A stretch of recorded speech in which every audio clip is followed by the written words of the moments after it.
வணக்கம். இப்போ நீங்க பார்க்குறது பார்த்தீங்கன்னா, ஒரு கிச்சனுக்கு மேல ஸ்லாப் மாரி கட்டியிருக்காங்க. மேல அ எக்ஸஸ்ஸா நம்ம பாத்திரம்லாம் வச்சுக்கிறதுக்கு மாதிரி பெருசாவே கட்டியிருக்காங்க 10க்கு 10ல. ஸோ, அத வந்து ஃபர்ஸ்ட்டு ஓனர் வந்து பார்த்தீங்கன்னா, சுண்ணாம்பு அடிக்க சொன்னாரு. நாங்க தான் சுண்ணாம்பு அடிக்க வேணாம் சார்.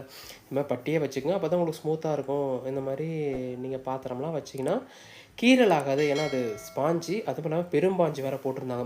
அப்ப வந்து சுத்தி வச்சுருங்கப்பா அப்டின்னாங்க. இல்லங்க சார். நீங்க சுத்தி வைக்கிறீங்களோ, வைக்கலையோ அது உங்க விருப்பம். ஆனா எதுக்கு வைக்கிறீங்களோ இல்லையோ, மட்டத்துக்கு கன்ஃபார்மா வச்சுருங்க. ஏன்னா மட்டம் வந்து பார்த்தீங்கன்னா, ஓவர் ஸ்பாஞ்சா இருக்கு. நாளைக்கு வந்து நீங்க படுதா விரிச்சாலும் சரி, இல்ல வந்து பேப்பர் விரிச்சாலும் சரி, எப்படியுமே அது காயமாகும். நீங்க சுத்தி வைக்கலனாலும் பரவால்ல. மட்டத்துக்கு மட்டும் வச்சுட்டீங்கன்னா, நாளைக்கு இந்த மாரி பாத்திரத்துல இருக்கும்போது ஸ்மூத்னஸா இருக்கும்னு சொன்னோம். ஸோ ஓனரும் ஹேப்பியாயி வைக்க சொல்ட்டாரு. ஸோ அதத்தான் பார்த்தீங்கன்னா வச்சுக்கிட்டு இருக்காரு. நீங்க இந்த மாரி லாப்ட்டா இருக்கட்டும், இல்ல ஸ்லாப்பா இருக்கட்டும், எதா இருந்தாலும் சரி, நீங்க சுத்தி வைக்கிறீங்களோ இல்லையோ, கண்டிப்பா மட்டத்துக்கு